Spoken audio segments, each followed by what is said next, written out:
Halo semuanya, kembali lagi bersama saya Midi di video kita yang ketiga kali ini. Kali ini kita bakal bahas soal Python lagi, cuman bedanya biasanya kalau bahas soal Python atau kita belajar bareng soal Python, saya selalu ngetik codingnya ya, terus kita sama-sama belajar sambil ngetik sambil jelasin.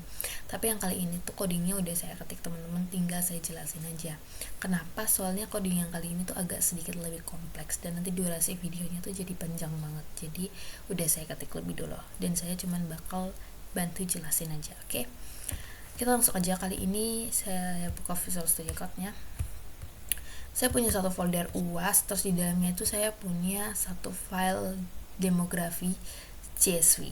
Nah, di dalamnya itu kita punya 3 field, ada kecamatan, jumlah penduduk, dan kepadatan penduduk. Terus saya juga punya satu file codingnya untuk Python-nya. Di sini tuh kita punya sekitar berapa line ya? 74 kalau nggak salah. 74 line coding. Nggak terlalu banyak sih harusnya, cuman agak kompleks, teman-teman. Nah, saya langsung aja teman-teman. Jadi program kali ini tuh kita bakal buat satu program yang bisa membaca, memanipulasi data yang ada di dalam file CSV. Nah, selain itu data yang dimanipulasi itu kita bakal buat prediksinya. Dari prediksinya itu kita bakal buat grafik visualnya gitu teman-teman. Oke, kita langsung aja jelasin per kodenya. Ini saya hapus dulu ya, tadi saya coba jalankan, saya hapus dulu. Oke, kita lanjut ya. Di sini kita punya import library. Teman-teman, seperti yang saya bilang bahwa project kita kali ini tuh agak sedikit lebih kompleks. Nah, kita pakai library yang harus kita import dulu. Nah, itu kita pakai pandas, matplotlib, dan lain sebagainya. Nah, sebelum itu teman-teman, library ini nggak bisa dipakai kalau belum diinstal. Jadi untuk teman-teman yang mau pakai, harus banget install dulu library-nya. Teman-teman bisa search di internet cara-cara buat install library di Python. Yang pertama kita punya import pandas as pd. Nah, pandas itu digunakan untuk manipulasi dan analisis data yang ada di dalam tabel. Nah, jadi kalau kita mau analisis data yang dalam tabel, kayak misalnya data yang ada dalam tabel CSV tadi, kita harus pakai pandas. Pandas harus banget ada. Terus kita di sini punya import matplotlib. Nah, ini tuh untuk grafik dan visualisasi datanya kita pakai matplotlib. Terus ada train test plate, itu untuk membagi dataset menjadi 2. Lalu kita ada linear regression, itu untuk model yang digunakan untuk prediksi berdasarkan hubungan linear 2 variabel, independen dan dependen. Lalu kita punya scalar cluster dari K-means, itu untuk mengelompokkan data berdasarkan kemiripan fitur. Lalu ada mean squared error dan error-to score. Ini untuk mengukur rata-rata kuadrat dari kesalahan prediksi dan seberapa baik model menjelaskan variasi data. Lalu ada import lokal. Dan nanti saya bakal jelasin ya. Makin ke bawah kita bakal tahu library ini dipakai di bagian mana aja. Oke. Setelah kita deklarasi dulu import library-nya, kita lanjut. Di sini kayak yang udah saya tambahin di komentar ya teman-teman, saya sengaja pakai komentar. Kalau misalnya saya ngomongnya kecepatan, teman-teman bisa baca aja komentar yang ada di codingnya. Nah, ini kita punya bagian baca data, kayak namanya ya. Bagian 2 coding ini digunakan untuk baca data. Yang pertama kita punya variabel yang namanya data. Di dalamnya tuh kita pakai PD. Udah saya bilang sebelumnya teman-teman, untuk kita manipulasi dan baca data dalam tabel, itu kayak tabel di CSV, itu kita harus pakai pandas. Nah, kita langsung aja panggil pandasnya di sini, read CSV dengan nama data demografi CSV. Delimiternya titik koma. Kalau misalnya ada teman-teman yang nanya, kenapa delimiternya titik koma? Teman-teman, Excel di Indonesia itu kebanyakan delimiternya titik koma. Kalau kita buka lagi file CSV-nya, teman-teman bisa lihat ya. Pemisah dari setiap field atau field kolom itu pakai titik koma. Jadi kita harus kasih tahu dulu nih, titik koma itu delimiter atau pemisah. Jadi setelah titik koma itu berarti udah beda kolom.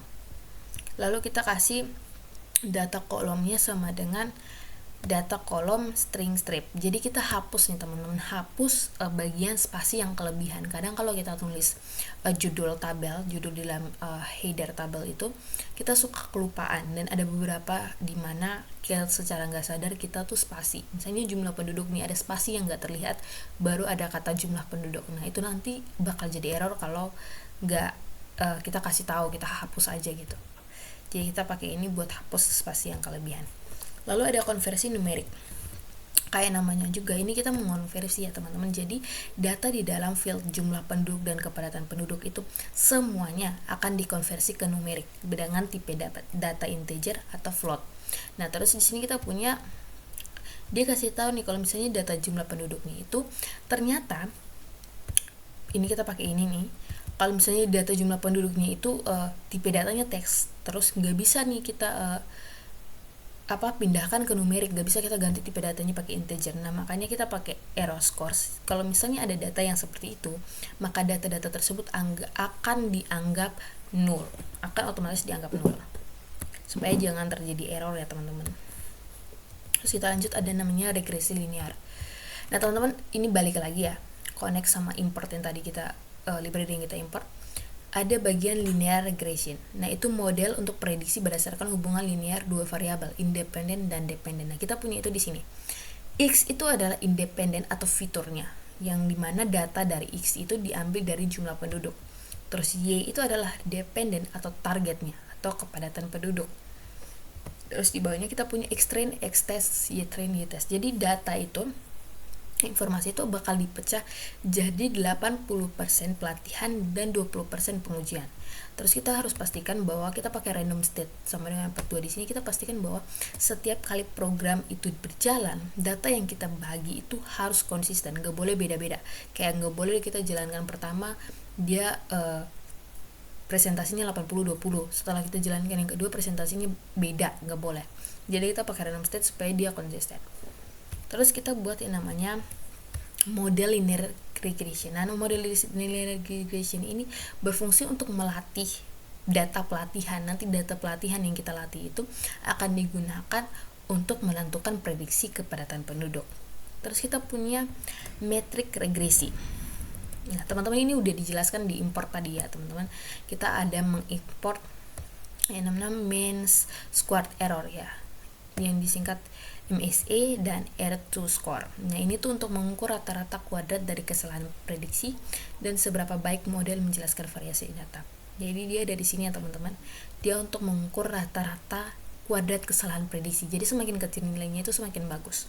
Terus R2 score itu untuk mengecek kira-kira model ini tuh seberapa baik sih dia itu menjelaskan variasi data yang kita punya. Lanjut, kita punya yang namanya statistik demografi. Nah, ini tuh kita buat satu variabel baru yang namanya tuh total penduduk. Nah, total penduduk itu datanya diambil dari jumlah penduduk yang dijumlahkan. Nah, ini udah jelas banget di codingnya teman-teman. Total penduduk sama dengan data jumlah penduduk dot sum. Artinya data dari jumlah penduduk itu dijumlahkan, disimpan dalam total penduduk. Terus kita punya rata-rata kepadatan. Nah, ini sama ya teman-teman. Kita menghitung rata-rata dari kepadatan penduduk. Nah, nanti ini min2 ini artinya kita akan bulatkan dia menjadi 2 angka di belakang koma. Lalu kita punya kecamatan terpadat. Nah, ini juga sama. Kita bakal ambil dari kepadatan penduduk. Kita lihat nih mana yang kecamatan yang dia paling padat. Nanti kita simpan di dalam variabel kecamatan terpadat. Nah, kita punya indeks max ini, kita ambil indeks maksimumnya. Terus kita simpan ke kecamatan terpadat. Terus format angka dengan lokal. Nah, tadi kita udah dijelasin di atas juga teman-teman kalau kita tuh import lokal. Nah, ini fungsinya di sini untuk mengatur format angka. Format angka lokal kita. Jadi nanti untuk ribuan atau desimal itu ada formatnya, ada pemisahnya gitu antara ribuan dan desimal. Jadi kalau misalnya ribuan 1000 nih ya kan harus ada titiknya. Kalau koma desimal kan harus ada komanya gitu. Jadi kita pakai import lokal untuk menginput itu. Kita ambil format angka dengan gaya lokal. Di sini ada cetak hasil. Nah, teman-teman bisa lihat ini sederhana banyak nih. Kita print yang ini tadi prediksi rata-rata kuadrat ya. Yang kira-kira kesalahannya tuh ada berapa persen. Di sini terus kita ini juga R2-nya tadi untuk ngecek seberapa bagus sih model ini tuh ngerjain atau jelaskan variasi data kita. Terus total penduduk, rata-rata kepadatan dan kecamatan terpadat itu kita print, kita cetak semua. Terus kita punya K-means clustering. Nah, ini kita tuh bakal punya 2 cluster. Jadi data itu bakal dibagi dan disimpan dalam dua cluster berdasarkan dua variasi yaitu jumlah penduduk dan kepadatan penduduk. Terus nanti dari data yang udah dibagi ke dua cluster itu bahkan disimpan dalam satu kolom yang namanya cluster juga di sini ya teman-teman. Ini udah jelas banget codingnya. Kita lanjut. Nah, ini untuk ngatur grafiknya teman-teman. Kita pakai scatter plot di sini. Kita punya grafik ukurannya 10,6. Terus kita punya ini warna ya teman-teman. Kita bakal ngatur warna CMap-nya sama atau sesuaikan dengan klasternya nanti. Terus ada garis regresinya juga. Terus kita punya titik pusat klasternya. Ini untuk cetak senteroid ya. Kita untuk cetak senteroid berdasarkan klasternya nanti. Terus ada label grafik. Ini ada label di grafiknya teman-teman. Ada X labelnya apa, Y labelnya apa, ada title, legend, color bar, guard, dan tag layout. Nah, tag layout ini berfungsi supaya nanti hasil coding kita itu nggak tumpang tindih. Kan kita punya sekitar 20 data ya teman-teman. Takutnya nanti pas dijalanin tuh hasilnya bakal tumpang tindih. Jadi kita pakai tag layout supaya ada jarak nanti antara hasil yang satu dengan hasil yang lain. Terus kita punya PLT show untuk menampilkan hasilnya. Kita coba jalankan dulu. Agak lama ya teman-teman, soalnya agak kompleks kok programnya, jadi butuh eksekusi yang agak sedikit memakan waktu. Nah, ini udah. Ini teman-teman kita bisa lihat, tunggu kita minimize ini dulu. Kita bisa lihat ya teman-teman bahwa lokalnya kita tuh udah berjalan. Import lokal yang tadi kita import itu udah berjalan teman-teman. Dibuktikan ini ada pemisah di sini. Ada titik, ada pemisah. Ada pemisah di setiap angkanya. Itu mengatakan bahwa lokalnya kita yang tadi kita pakai untuk numerik itu berfungsi dengan baik. Oke, kita lihat grafiknya. Ini grafiknya teman-teman. Ini senteroid yang tadi kita cetak berdasarkan cluster. Ini regresi linearnya. Terus kita punya data-datanya di sini. Seperti ini ya teman-teman hasilnya. Sebenarnya simple aja kalau kita lihat dari jumlah lainnya juga nggak terlalu banyak, cuman agak sulit untuk dipelajari karena menurut saya pribadi itu lumayan kompleks ya. Dan kita juga masih baru belajar, tapi ini udah sangat keren banget sih teman-teman, udah sangat membantu dengan coding Python itu emang singkat, padat, jelas gitu ya. Dengan coding sesingkat ini kita udah bisa untuk memprediksi sesuatu gitu.